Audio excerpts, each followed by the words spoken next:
to my channel. Now, you may have found me through my studio vlogs, but today is going to be a little bit different, and that's because I'm going to bring you a video that is all about selling, and in particular how I sell. I sell on different platforms, and I sell with different methods for each different platform that I do sell on. So let's dive straight into the video. Number one, I sell on Etsy. If you're searching for this video, you're likely to be pretty familiar with the platform. Now, Etsy is all about making it work for you and where you rank within search. Being ranked in search is such a useful tool. It allows me to make sales throughout the night, in the morning, on the evening, and that allows me to have the dedicated time within the day to concentrate on making the orders whilst the selling happens throughout the other hours of the day. Even though you can find me on Instagram and YouTube, etc., I'd say around 90 to 95% of my sales actually come within Etsy itself. They don't actually come from Instagram and outside searches. So that's why being found on search is so important. Over on my Instagram, I have around 33,000 followers, but actually that doesn't mean that those people are necessarily my end customers. For me, it's about being found in search, and by doing that, I look at my keywords, my tags, my titles, and make sure they all match up. And also that they are relevant to the product, they are relevant to the season. Let's take, for example, a wedding mug. That might be that it is a gift for a bride. So I'm going to want to go ahead and make sure that I have wedding day gift, gift for bride. Also make that readable as a title for the customer. Again, in the description box, I'm going to want to mention that this wedding day mug makes the perfect gift for a bride, so that all my gift, bride, wedding day words all match up to my title. Again, when it comes down to my tags, I'm going to want to do these long key tail words, and these are what are important because it's, again, matching all of them up. Instead of it being just wedding and then a separate word mug and a separate word bride, we want to have bride mug, wedding day gift, gift for bride, bridal gift, bridal shower gift. As you can see, you're kind of building those keywords up that a customer is potentially going to search for. An easy way to do this is to think like your customer. You are going to want to go ahead into the Etsy search bar for the item that you are selling and think like your customer. For example, using the mug again, if I search gift for bride, is that a good search? Is it relevant? 2 seconds. Hello.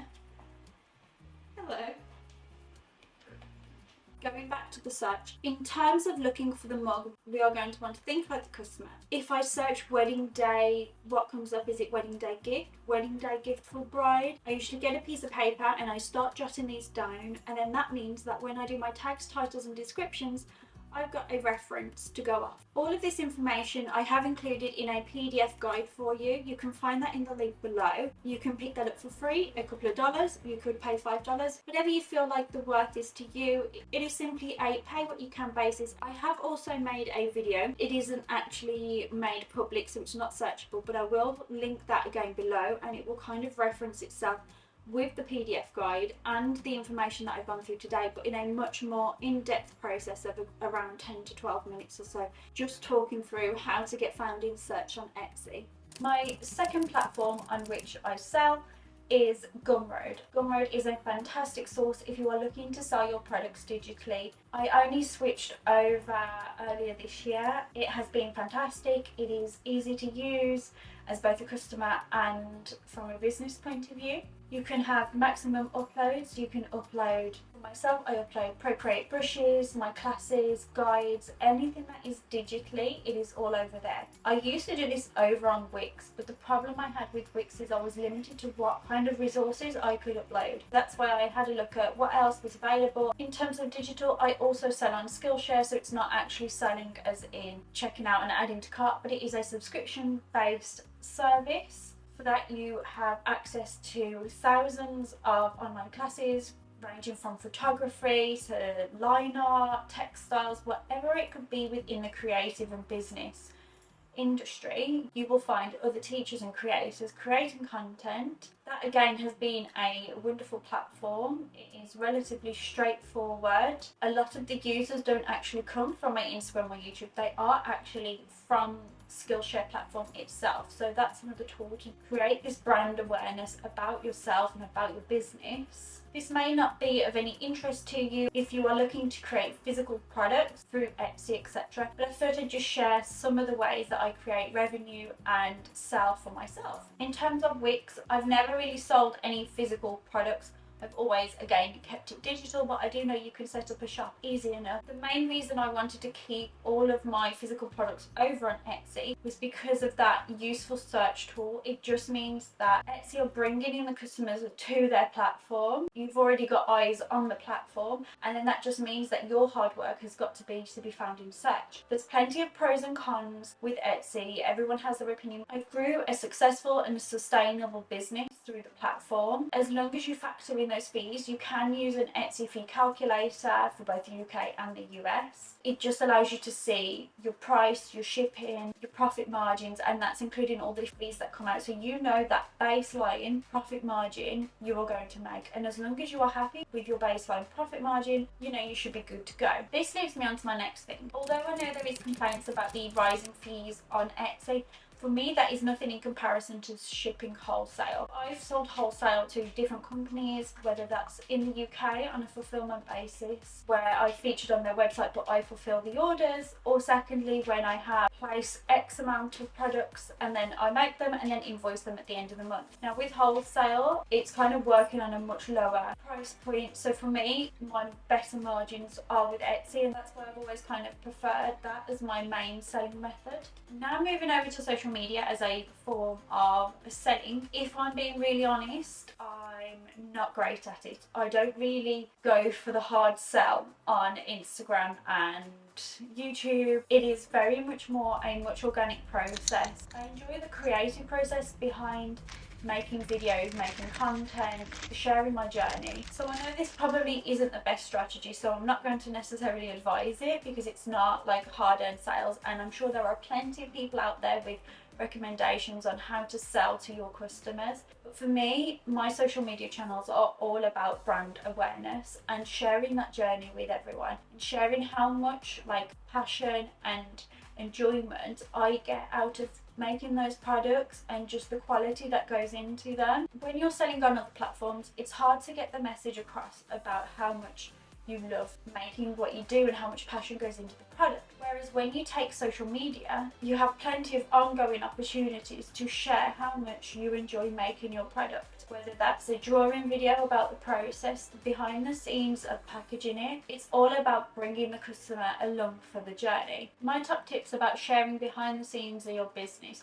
are simply down to being yourself and what you bring to your product. It's all about what you bring to your business and what you can offer other people. It can sometimes be that ongoing question like, what makes me any different, or what makes what I do so special, but you yourself is what makes your product special. It's your ideas, your drawing, your skill, your talent, everything that you bring to that product is what makes you you and what identifies you different to someone else. This is your biggest unique selling point, is you. When you're self-employed and you do run your own business, it ultimately all comes back down to yourself. You don't have to show your face like this. It's about sharing your story, sharing your reasons why.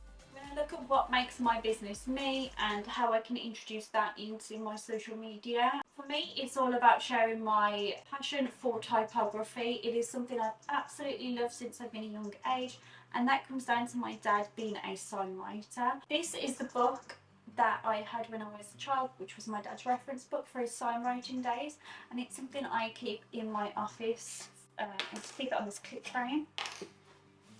I'll show you now. So it is just a really old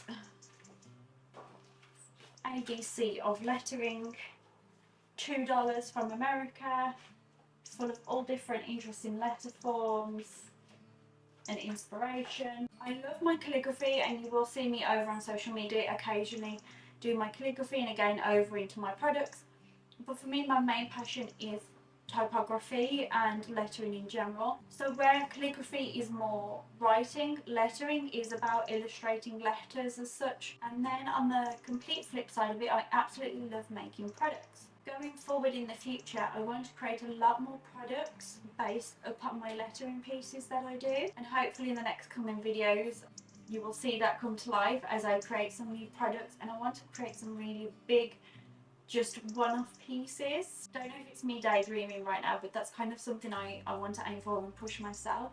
It's just something I've never worked on a big scale. Other than painting on the wall, I've never really worked on a physical, like one-off piece, and that's something that I want to do. And then again, looking at my social media, I try and differentiate a little bit different, is bringing my life into it too. And it's not about bringing all aspects. My daughter's with me pretty much most of the time, so it's pretty hard to kind of avoid doing anything without her in my life now. So that's why you'll always see just small snippets, not everything, because I'm not running a childcare account or a mommy ideas account. This is primarily my business, but my business is my life. She's a huge part of my life. Again, with my dog, you'll always see just little bits of Luna here, there and everywhere, and that's because we're just with each other pretty much 24/7.